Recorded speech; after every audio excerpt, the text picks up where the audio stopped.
안녕하세요. 밤라디오 민준에 오신 것을 환영합니다. 오늘도 와주셔서 정말 감사드려요. 바로 사연 읽어보겠습니다. 안녕하세요. 저는 30대 중반의 여자입니다. 결혼한 지 이제 4년 차가 되어가는데 남편과 오랜 기간 연애를 한 탓에 이미 결혼을 오래전에 한 느낌이에요. 왜 남자들이 결혼하면 확 달라진다고 하잖아요? 잘해주지도 않고 무심해진다고 하는데 반대로 제 남편은 가정을 이루고 나니 안정감을 찾아서 그런지 일도 더 열심히 하고 저한테도 너무 자상하게 대해줬어요. 주변에서는 우리 부부를 보면 아직도 연애 때 같다면서 너무 부러워하더라고요. 연애 때부터 남편은 맛집이나 분위기 좋은 카페를 먼저 찾아와서 가자고 했었는데 결혼해서도 그건 쭉 유지되었어요. 그러다 보니 우리는 자연스럽게 주말 데이트를 빠짐없이 하게 됐죠. 근데 이렇게 평범한 책에 사연을 보낼 일이 있겠냐고 생각하실 수 있겠지만 하나가 좋으면 하나는 그만큼 괴로운 게 인생 법칙인 걸까요? 몇 달 전에 겪었던 일 때문에 심각하게 제 결혼 생활에 대해 고민을 하게 되어 여러분들의 의견을 듣고자 이 이야기를 하게 되었습니다. 돌아보면 남편 시댁 어른들은 저를 다 좋게 받아주셨고 굳이 제 마음에 안 드는 한 사람 때문에 제가 바보짓 할 수는 없다고 생각해 참고 살았어요. 근데 이런 결과가 나올 줄은 꿈에도 몰랐죠. 시댁 문제를 이야기하면 대부분 시어머니에게 스트레스를 많이 받는데 저는 결혼 후부터 형님과 계속 마음을 다퉈왔어요. 저희 형님은 겉보기에는 쌀쌀맞고 정이 없어 보였지만 살아온 삶에 대해선 존경할 면도 있었어요. 형님은 누구의 도움 없이 본인 아이디어 하나로 연 200억이 넘는 규모의 사업체를 운영하며 어려움부터 성공까지 스스로 만들어낸 결과였으니 그것에 대해선 저도 대단하다고 생각했죠. 하지만 항상 저를 깔보는 게 밑바닥에 깔려 있었어요. 마치 본인은 태생부터 엄청난 재벌이었다는 것처럼요. 솔직히 형님도 사업이 잘 되었으니 이렇게 큰 소리 뻥뻥 치는 거지. 과거에는 저랑 별반 다를 게 없었는데 그런 형님이 갑자기 재벌놀이를 하는 것도 저는 너무 어처구니가 없었죠.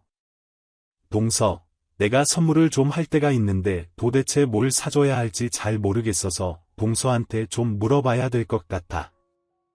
선물요? 네, 물어보세요. 어떤 분한테 드리는 건데요? 보니까 딱 동서 수준 정도로 사는 것 같더라고. 내 주변엔 그런 수준으로 사는 사람이 없어서 말이야. 네, 형님, 그게 무슨 말씀이신지요? 수준이 뭐 어떤데요?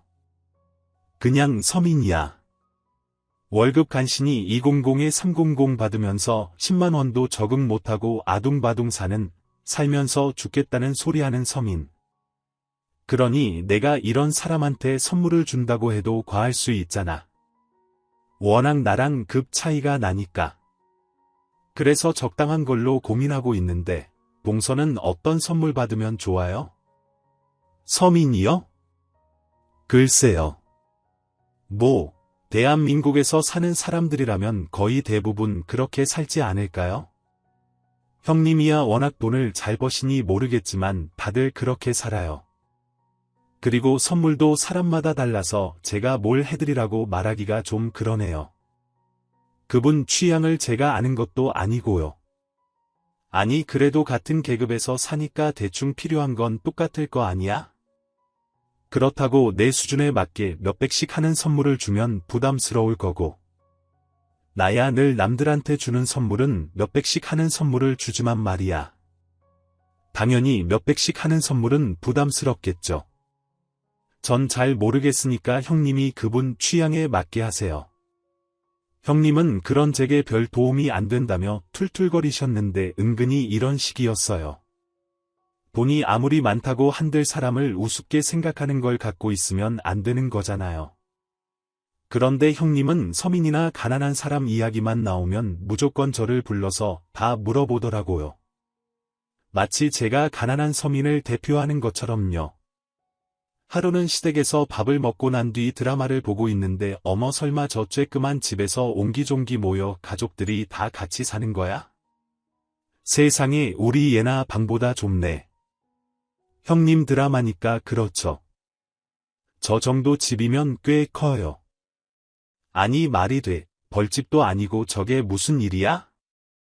기가 막힌다. 정말. 그럼 동서 사는 집도 저 정도 돼.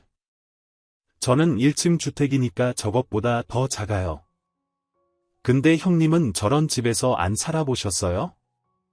사업 잘 되시기 전에는 저런 집에서 살아보셨을 거 아니에요? 제 말에 형님은 얼굴이 살짝 붉어지더니 본인 과거를 부정하듯 단 한 번도 저런 좁아터진 집에서 살아본 적이 없다고 하더라고요. 그러면서 말을 돌리는데 하여튼 동서 식구들은 꽤 되잖아. 대단하다. 어떻게 살아? 아니 난 제일 궁금한 게 화장실이 2개잖아. 그럼 어떻게 나눴어? 나는 절대 저런 데서 못 살아. 못 산다는 법이 어딨어요?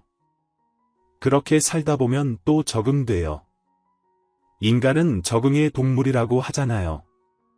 난 절대 안 돼. 근데 가만 보면 어려운 사람들은 가난을 참 잘 견디더라. 이걸 불편하게 느끼면 바꿀 생각을 해야지. 바꿀 생각은 안 하고 그냥 참고 견디니까 계속 그 모양 그 꼴인 거야. 근데 뭐 어쩌겠어? 자기 팔자 자기가 그렇게 만드는 걸 난 그래서 동정도 안 해. 결국 저런 가난한 사람이 있으니 나 같은 부자들도 있는 거겠지. 100이면 100 다 부자들만 있어봐. 내가 부자처럼 살 수나 있겠어? 이런 형님의 말에 시댁 식구들은 입도 뻥긋하지 못했는데 아무래도 돈 잘 버는 며느리, 와이프, 형수다 보니 다 네 말이 맞다고 비위를 맞춰주는 듯했어요. 그래야 형님한테 뭐라도 떨어질 게 있다고 생각을 했는지 눈치만 봤죠. 돈이 곧 권력이고 힘이라는 걸 가까이 있는 형님을 통해 알게 되었어요. 그리고 이런 형님은 본인이 이룬 성과가 모두에게 쉽게 된다고 믿는 생각이 강했는데 참 기가 막혀 항상 이런 대화를 나누고 나면 나중에 저만 기분이 상하는 것 같아 점점 형님과의 만남도 피하게 되었어요. 애초에 그게 상책이다 싶었죠. 그렇게 명절 정도만 보는 사이가 되니 제 정신 건강에도 좋다는 느낌이 들더라고요. 저는 모 부자인 형님 덕을 봐서 뭔가를 하려는 생각도 없었고 저 나름 저한테 맞는 그릇으로 잘 살고 있다고 생각했어요. 그런데 어느 날 갑자기 형님이 제게 전화가 와선 너무 온화한 목소리로 얘기를 하더라고요. 형님의 콧소리만으로도 좀 낯설었어요. 동서, 잘 지내고 있지? 요즘 왜 가족 모임 때 안 와? 서방님만 보내고 예전에는 빠짐없이 자랐으면서 많이 바쁜 거야. 우리 이러다가 진짜 남 되겠어. 이게 얼마만이야 형님. 형님도 잘 지내고 계셨죠? 제가 회사에서 맡은 일이 좀 많아지는 바람에요. 그나저나 어쩐 일이세요? 어쩐 일이긴 내 하나밖에 없는 동서 내가 챙기려고 연락했지. 우리 집 이사했잖아. 서방님한테 얘긴 들었지. 그래서 조만간 집들이 겸해서 초대 좀 하려고 평일 저녁에 시간 돼. 그날 가족들이 오는 건 아니고 내 지인들이 오는 자리야. 가족들은 나중에 따로 부르려고. 가족들만 오는 자리도 아니고 형님 지인들이 오는 자리인데 제가 그런 자리는 잘 안 가봐서 좀 그래요. 내가 일부러 우리 동서만 특별히 부른 거야. 그날 좋은 사람들 많이 와. 다들 사업하는 분들이시고 교수님도 계셔. 동서도 이 기회에 새로운 사람들하고 이렇게 어울려 봐야지. 세상이 얼마나 넓은데 우물 밖으로 나와. 저 형님 초대는 감사한데 나중에 가족들 초대할 때 그때 남편이랑 같이 갈게요. 전 영 불편할 것 같아서요. 내가 동서 자리까지 마련해 놨다니까. 아니 내가 이렇게 동서를 챙겨주는데 내 마음을 너무 단칼에 거절한다. 동서 먹이려고 좋은 음식까지 준비하려고 하는데 그리고 곧 내 생일이잖아. 겸사겸사 와줘라. 응 그러네요. 날짜가. 근데 형님, 전 갑자기 형님이 저만 따로 챙기시는 게 영 부담스럽네요. 부담스럽긴. 동서도 은행 다니고 하니까 내가 영업도 좀 해주려고 그래. 그날 오는 사람들 다들 부자라서 적금, 보험 같은 거 한두 개씩은 다 들어줄 거야. 동서도 와서 실적도 좀 쌓고 친분도 쌓고 하면 좋지 않겠어? 나중에 지점장한테 예쁨 받을 거 아니야? 영업 잘했다고. 그리고 그날은 빈손으로 와도 되니까 와서 자리만 빛내줘. 응, 형님이 이렇게까지 저를 챙겨주는 게 조금은 석연치 않고 찝찝하긴 했지만 제 실적을 올려준다는 달콤한 꼬임에 저도 못 이기는 척 한번 가보기나 할까 하는 생각을 했어요. 그리고 그 자리가 형님의 생일도 같이 하는 자리니 빈손으로 오라고 했지만 진짜 빈손으로 갈 순 없잖아요. 작게나마 선물까지 준비를 하려고 했어요. 워낙 좋은 걸 다 가진 사람이라서 남편하고 형님한테 줄 선물을 한참 고민했는데 제 생에 그렇게 선물 하나로 오랫동안 고민을 한 적이 없었을 정도였죠. 향수나 향기 좋은 캔들 같은 걸 사가지고 가면 무난할 것 같았는데 저번에 보니까 엄청 고가 제품만 쓰는 것 같다. 그건 패스를 했어요. 그렇다고 가전제품을 사가자니 그 집에 1천만 원이 넘는 제품들이 수두룩했죠.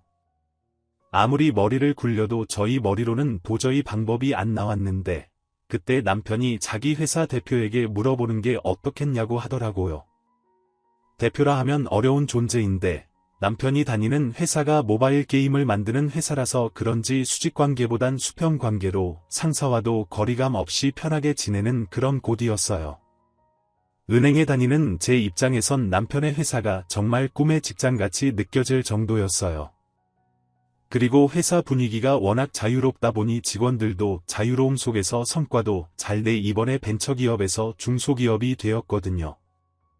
그래서 남편도 개인적으로 대표와 톡도 잘했는데 남편이 한번 물어보겠다고 했어요. 우리 대표님도 그런 자리 많이 다닌다고 하더라고. 저번에 보니까 형수님 사업도 잘 알고 있더라. 괜히 내가 뭐 그 집안 사람이다 하면 생색내는 것 같다 잠자고 있기는 했는데 물어볼 수 있지. 워낙 편하고 좋은 분이시잖아. 근데 당신 회사 대표는 좀 동네 아저씨 같던데. 워낙 격없고 그런 품격 다지는 걸 싫어하셔서. 그래, 나는 우리 대표님 보고 저렇게 부자인데 어쩜 저런 저렴한 옷을 입고 소주를 마실까 했다니까. 그런 사람은 처음 봤어. 근데 진짜 멋진 분인 게 사람 수준이나 그런 게 마음에 있다고 생각하는 사람 같아. 겉모습으로 누구 판단하고 그런 짓은 안 하셔. 우리 대표님. 그래서 내가 좋아하잖아. 하긴 당신 대표 보면 세상에 그런 부자가 다 있구나 싶다니까. 매출 많이 나오면 성과급으로 다 직원들 챙겨주고. 나도 이과 나와서 컴퓨터 전공이나 할 걸 그랬나 봐. 참 당신도 좋은 회사 다니고 있는데 뭘 그래.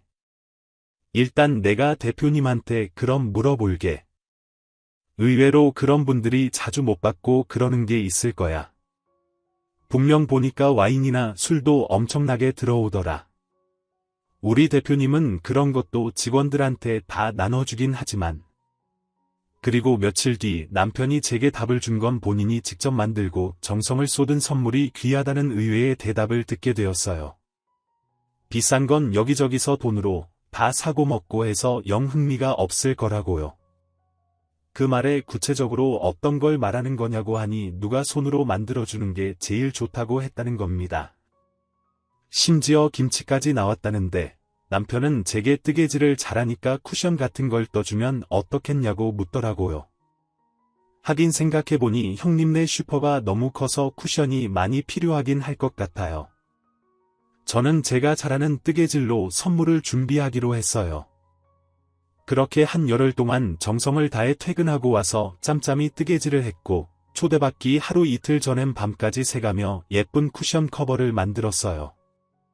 선물이라는 게 받을 사람을 생각하며 만들면 그 시간이 더 행복하다고 하잖아요. 물론 형님을 좋아하는 건 아니었지만 그래도 그 공간에 잘 어울릴까 고민하면서 밤마다 그걸 만드는 작업이 내심 좋았던 것 같아요. 드디어 완성.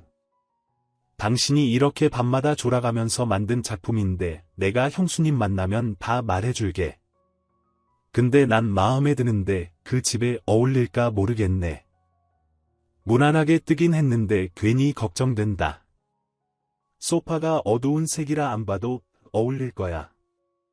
좋아.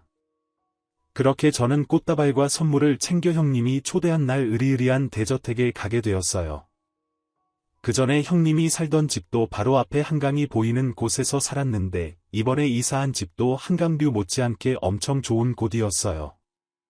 입구에서부터 문이 3개나 되는 곳이라 차 없이는 오르기도 힘든데 선물에 꽃다발까지 품고 안고 힘겹게 올라 도착을 했죠. 올라와 보니 이미 주차장에 차가 한가득 있더라고요. 괜히 긴장도 되고 처음 보는 사람들이 많아 걱정도 되는 상황이었지만 정 어색하면 선물만 전해주고 오자는 생각으로 들어갔어요. 그런데 그곳에 들어가니 제가 생각했던 것보다 더 화려하고 마치 결혼식장에 온 것처럼 다 꽃으로 장식이 돼 있었어요. 요리사까지 와서 음식을 만들고 있었는데 그 광경에 눈까지 휘둥그레졌죠. 아예 형님이 이번 집들이에 아주 일을 낸 듯했어요. 이게 집에서 가능한 일인가 싶을 정도였는데 어색해하며 집 안에 들어서니 멀리서 저를 발견한 형님이 와인잔을 한 손에 들고 와서 절 맞이하더군요. 술이 적당히 취한 상태인지 반갑게 인사를 하는데 한쪽으로 저를 부르더라고요. 우리 동서, 어서 와. 내가 동서 올 줄 알았어. 고마워. 우리 저기로 자리 좀 옮기자. 내가 소개해줄 사람도 있고. 네, 형님. 근데 형님, 전 이런 자리인 줄 모르고 제대로 차려입지도 못하고 퇴근하자마자 왔어요. 괜찮아, 괜찮아. 동서가 뭐 차려입으려고 해도 입고 올 옷이라도 있어? 없잖아. 차라리 이렇게 후적지근하게 입고 온 게 더 잘 먹힐 수도 있어. 오늘 영업 많이 해가야지, 그치? 형님, 전 그런 뜻이 아니라. 나도 농담이야. 농담. 그럼 지금이라도 내 옷장에서 하나 입을래? 아니에요. 근데 형님은 엄청 화려하게 드레스까지 입고 오셨네요. 이런 드레스가 집에 있으셨어요? 왜 그런 줄 알아? 비싼 옷이 옷장에 너무 많이 있는데 이런 날 아니면 입을 기회가 없거든. 저런 드레스가 몇 천만 원씩 하는데 아깝잖아. 그냥 두면. 우리 같은 사람들은 맨날 저녁마다 이러고 자주 놀아. 안 그래도 버릴 옷 많은데 줄까? 아니요, 됐어요. 제가 무슨 이런 옷을 어디서 입겠다고요? 형님, 저는 오늘 영업 안 해도 되고 선물만 드리고 가려고 왔어요. 굳이 저 때문에 힘 안 쓰셔도 돼요. 내가 무슨 힘을 쓴다고 해? 다 내 밑에 있는 사람들한테 우리 동서한테 적금 하나씩 들으라고 명령하는 건데. 동서, 무시해. 내가 챙겨준다고 할 때 그냥 감사합니다 하고 받아먹어. 이런 기회가 아무 때나 오는 줄 알아. 놀이공원 놀러온 애처럼 두리번거리지 말고 나 따라와. 제가 2~3번 거절을 했는데도 형님은 기어코 저를 끌고 영업을 해주겠다며 무리가 있는 쪽으로 데리고 갔어요. 이렇게까지 하는 형님을 보고 저도 마지못해 알겠다며 따라갔고 그 자리에 도착을 하니 형님이 저를 한 번 더 멈춰 세우더라고요. 동서. 근데 내가 오늘 영업해주는 대신 동서도 내 부탁 하나만 들어줄 수 있어. 내 생일 파티이기도 하잖아. 생일 선물 준다 생각하고. 네, 부탁요. 무슨 부탁이요? 제가 뭐 도움이 될 게 있어야 할 텐데 말씀해보세요. 형님, 우리가 사업하면 결국 서민들 만나서 이야기하고 그러는데 여기 있는 사람들이 통 방법을 모르겠다고 해서 겸사겸사 내가 동서 부른 거야. 그러니까 저기 사장님들이 뭐 물어보고 하면 동서가 대답 좀 잘해줘. 네, 저한테요. 제가 무슨 서민 대표처럼 온 것도 아니고 형님 혹시 적금은 다 핑계고 저 여기까지 오게 하려고 일부러 부르신 거예요. 아니야, 난 진짜 동서 도와주려고 그런 거야. 암튼 그건 동서 마음대로 생각하고 일단 이거 받아. 그러더니 갑자기 지갑에서 현금 한 뭉치를 꺼내 제 손에 쥐어주며 사례는 이 정도면 충분하지, 원하면 더 줄게. 거기에 동서가 사근사근하게 자라면 저 사장님들이 적금이니 보험까지 들어줄 수도 있는데 금상첨화 아니겠어. 그러니까 오늘은 성심성의껏 좀 해. 분위기 망치지 말고. 그렇게 형님은 제 팔목을 잡고 단상 같은 곳으로 올라가더니 자자 여러분, 오늘의 초대 손님 저희 집 동서가 왔어요. 제가 어렵게 모신 손님이니 힘차게 박수 주세요. 얼떨결에 사람들 중심에 선 저는 너무 부끄럽기도 하고 모두가 저를 보고 있는 상황이 어색하기만 했어요. 그때까지만 해도 저는 형님이 워낙 단어 선택이 세서 서민이니 뭐니 그런 말을 한 거고 실제로는 소비자의 마음으로 그 사람들이 제게 질의응답을 하는 줄 알았어요. 근데 생각지도 못한 형님의 발언에 귀함을 하고 말았어요. 여러분들 다들 영화 기생충 보셨죠? 이분이 그 부자 말고 가난한 집 식구들의 실사판이라고 생각하시면 돼요. 그 지하실에서 살면서 온몸에 밴 지하실 냄새부터 능력 없는 자신의 삶을 거짓으로 치장하며 저희 같은 부자들한테 빌부터 사는 그런 기생충이요. 형님 그게 무슨 소리예요? 지금 이게 무슨 짓거리냐고요. 형님 정말 이렇게 무식하고 개념이 없으세요? 여기 모인 사람들 다들 한 자리씩 하는 사람들이라면서요. 형님이나 이 사람들 수준이나 다 이 정도로 학급이에요. 지금 사람 세워두고 이게 뭐하는 짓이냐고요. 저는 너무 화가 나 마이크가 쨍하고 울릴 정도로 소리를 확 지르자 형님이 제게 귓속말로 내가 협조하라고 돈까지 지어줬잖아. 그럼 가만히 있어 하는데 제가 계속 난리를 치자 이내 제 마이크 소리를 꺼버리고 자기 할 말만 계속하기 시작하는 겁니다. 아무튼 우리가 만나볼 수도 없는 상황에서 살고 있는 분이고 저는 우리 동서 보면 너무 신기해요. 먹는 것부터 입는 거 사는 곳까지 너무 처음 보니까 꼭 드라마 세트장 보는 것 같고 영화 같고 그래요. 여러분도 오늘 그렇죠? 형님의 말에 거기 있던 사람들은 호응을 하고 질문은 언제 할 수 있냐고 물었어요. 21세기에 아직도 이런 말도 안 되는 일이 벌어질 수 있나 입이 안 다물어질 정도였죠. 이제 질의응답을 갖겠어요. 우리가 함께 살아야 할 사람은 바로 이런 분들이니까 오늘 한번 보시고 이야기도 자세히 나누시길 바랍니다. 그리고 질문이 길어진다 생각되시면은 꼭 우리 동서에게 팁을 주세요. 안 그러면 사람이 입을 열기 싫어지니까요.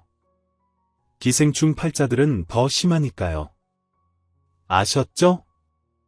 형님의 이런 말도 안 되는 이야기에 누구라도 이게 잘못됐다고 무슨 권한으로 나를 기생충이니 벌레 취급하는지 저 대신 소리를 질러줄 줄 알았는데 그런 사람은 단 한 명도 없었고 되려 위아래로 훑어보며 빗바람까지 불고 환호성을 지르더라고요.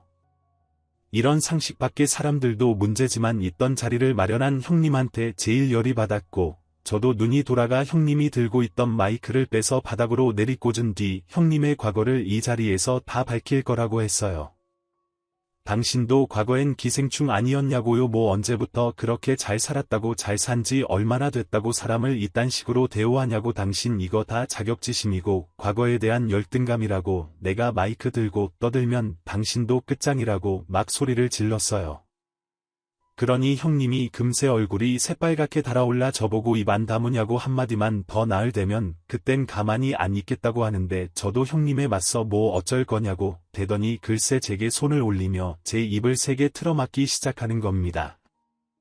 가뜩이나 형님이 저보다 덩치가 더 커서 밑에서 누르는 힘에 저는 속절없이 그대로 주저앉게 되었어요. 그리곤 제가 가지고 온 선물을 뺏어들곤 이딴 걸 선물로 가지고 왔냐며 사람들을 향해 기생충 세상에 사는 동서님이 선물을 준비했는데 같이 열어보자고 하였고 제가 준비한 걸 꺼내보더니 모든 사람들이 박장대소를 하며 웃더군요. 이딴 걸 선물이라고 가지고 왔네요. 여러분 뭐 의류수거하면서 갖고 온 건가요? 용도가 뭐야? 이게 걸레를 선물로 준 것 같은데 동서는 나 엿먹이려고 걸레를 선물로 가지고 온 거야. 여러분 우린 이런 선물을 해볼 생각도 안 해봤잖아요. 이렇게 서로의 삶을 알아가는 거예요. 의미 있죠? 오늘 그러더니 갑자기 형님이 마당에 있던 계집에 제가 뜬 쿠션 커버를 던지더라고요. 그게 날아가는 순간 며칠이고 생각하면서 만든 제 정성까지도 다 짓밟히는 기분이 들었어요. 지금 이렇게 형님에게 짓밟힌 것도 너무 억울한데 사람 성의까지 이렇게 취급하는 건 아니다 싶었고, 저는 젖먹던 힘까지 짠해 저를 짓밟고 있던 형님의 다리를 내팽개치고 그대로 박차고 마당을 나왔습니다. 형님을 포함해 거기에 있던 사람들은 제 등 뒤에서 오늘 완전히 코미디 연극 하나 보는 것 같다며 깔깔거리고 수군대는데 그 몇 분 사이에 있었던 일들이 제게는 너무나도 큰 트라우마가 되었고, 그들 앞에서는 죽어도 눈물을 보이고 싶지 않아서 입술을 꽉 깨물고 마당으로 나와 주저앉아 버렸어요. 그런데 마당에 앉아있던 어떤 여자 한 분이 제 팔을 낚아채듯 잡더니 저를 다시 안으로 데려가려고 하는 겁니다. 하도 무시와 치욕을 당한 자리라서 그런지 형님 외에 그냥 여기 모인 인간 모두가 금수만도 못하게 느껴져서 뭐예요? 당신 이거 놔요 놓으라고요. 무슨 짓이야. 또 저 안으로 데려가 광대짓만도 못한 벌레 취급을 받을 상황이 싫어서 저는 뿌리치려 애를 썼죠. 그런데 이대로 가면 저 인간들만 좋은 거예요. 뭐라고요? 지금 뭔 소리를 하는 거예요? 저 인간들 깔깔대는 거 왜 참으세요? 참을 이유가 없잖아요. 저도 이런 모임인 줄은 모르고 초대받고 왔는데 이건 아닌 것 같네요. 본인 삶을 다 함부로 주물러버리고 선생님이 애쓰고 정성까지 들인 선물을 그렇게 하는 가족이란 사람한테 인정하고 갈 생각이냐고요. 그럼 얼마나 더 우스워져요. 저기 못 들어가요. 저 사람들 돈은 넘쳐도 인간은 덜 된 사람들이에요. 그러니까 고작 돈 없다고 물러설 필요 없다고요. 갑시다. 내가 다 정리할 테니까. 그리고 자기를 믿어보라는 듯 떳떳하게 들어서는데 그 여자분 뒤를 따라 용기를 내서 한 걸음 내디뎠죠. 저는 다시 제가 들어와서 그 사람들이 야유나 보내고 그럴 줄 알았는데 모든 상황이 그분의 등장으로 고요해지며 집중되었고 모든 사람들이 이분에게 머리를 조아리며 어쩔 줄 몰라 하는 게 느껴지더라고요. 그중 제일 놀라 자빠지는 건 오늘 파티의 주최자인 형님이었어요. 아니 회장님이 어떻게 여기를 말도 없이 어떻게 이 꼴 보여주려고 오늘 나를 부른 겁니까? 박 대표 이렇게 저지르고 지저분한 사람이었어요. 아니 회장님께서는 오늘 못 오신다고 하시지 않으셨나요? 저는 당연히 회장님께서 불참을 하신다고 하셔서 그럼 내가 온다고 하면 이딴 짓거리는 안 할 참이었나 봐요. 박 대표 지금 아주 큰 실수한 거야. 자네들도 마찬가지고 돈 좀 있는 게 얼마나 대단한 일이라고. 회장님 잘못했습니다. 제가 술이 너무 과해서 웃자고 다 재밌자고 한 거였어요. 이런 자리에 이런 이벤트도 있으면 재밌을 것 같아서요. 물론 저희 동서도 동의를 한 부분이었어요. 그치 동서가 나한테 돈 받았잖아. 술 핑계를 대. 이미 썩은 당신네들 인성에 술까지 들이부으니 더 인성이 나오는 거겠지. 이 사람 박 대표 동서 우리 남편 회사 직원의 아내야. 남편 회사 직원이면 나한테도 똑같은 직원이고 그럼 내 가족을 건드린 셈이라고 이러고 한심하게 노는 걸 대단히 특별하다고 생각하는 박 대표인데 내가 여태껏 박 대표 그 사업을 돕고 있었다니 아주 큰 실수를 했네. 다음 투자 건에 대해선 없던 일로 해야겠어요. 그리고 이 바닥에서 2번 다시 나랑 마주칠 일 없을 테니 그리 알아요. 안 됩니다. 회장님 제발 거둬주세요. 그 말 많은 마당에 박 대표가 걸레짝 취급하면서 갖다 버린 거.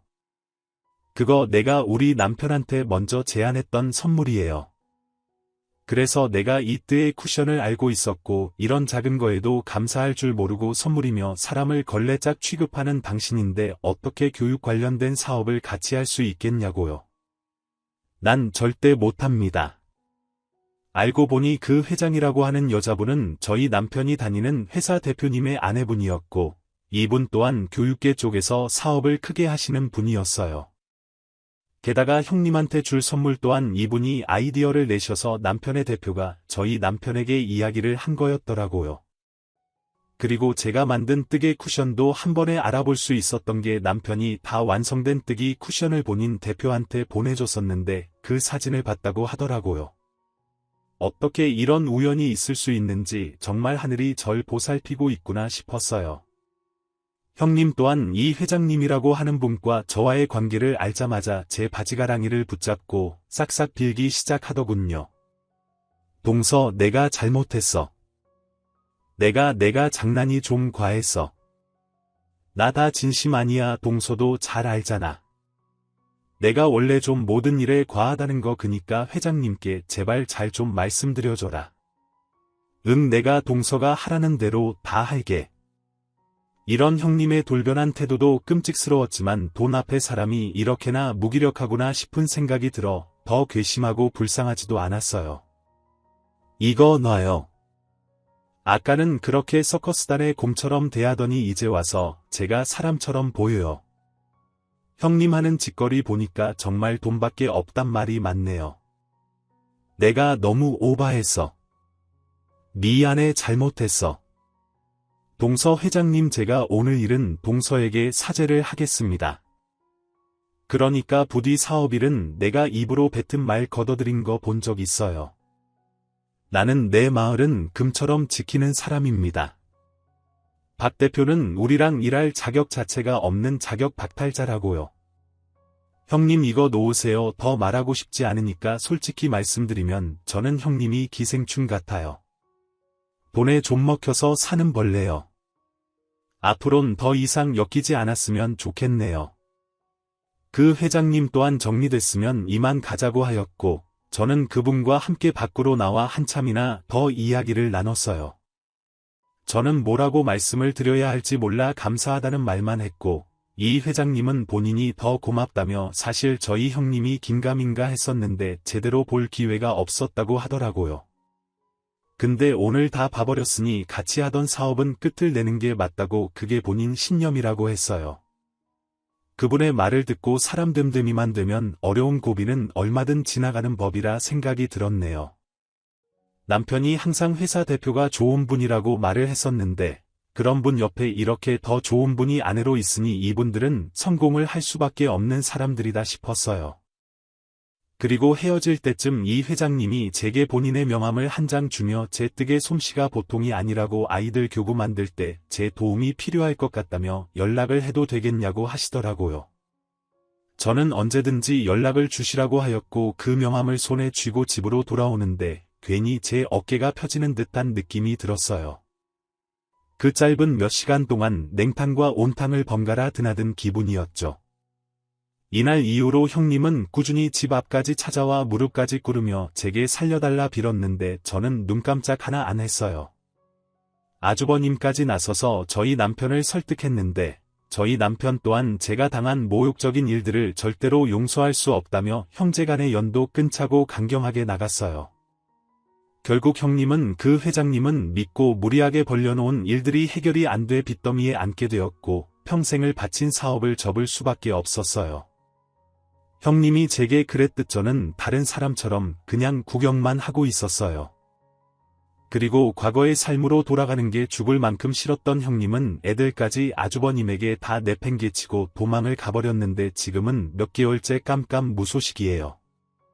워낙 자기 팔자 개척하는 법을 잘 아시니 어떻게든 되겠죠. 그리고 저는 이 감사함을 어떻게 전해야 할까 싶어 남편을 통해 제 정성과 마음이 담긴 뜨개질로 선물을 전했어요. 그러니 그 선물을 받은 회장님이 나중에 저희 집에 초대를 해달라 하시더라고요. 그래서 조만간 회장님과 남편의 대표님과 만나 인생 이야기를 좀 더 깊게 나눠볼까 합니다. 같은 돈 많은 사람이어도 그분 말처럼 됨됨이가 있는 사람이 있으니 저도 그런 분들이라면 이야기를 들어보고 싶더라고요. 살면서 제가 이런 일을 겪을 줄은 정말 꿈에도 몰랐는데 저한테도 이런 일이 일어날 수 있구나 싶어 여러분들에게 들려드리고 싶었어요. 제 기막힌 이야기 들어주셔서 감사하고요. 여러분들은 앞날에 늘 행복만 가득하셨으면 좋겠습니다. 지금까지 코피앤톡이었습니다. 오늘도 끝까지 함께해 주셔서 감사하고요. 저는 다음 영상으로 또 찾아뵙겠습니다.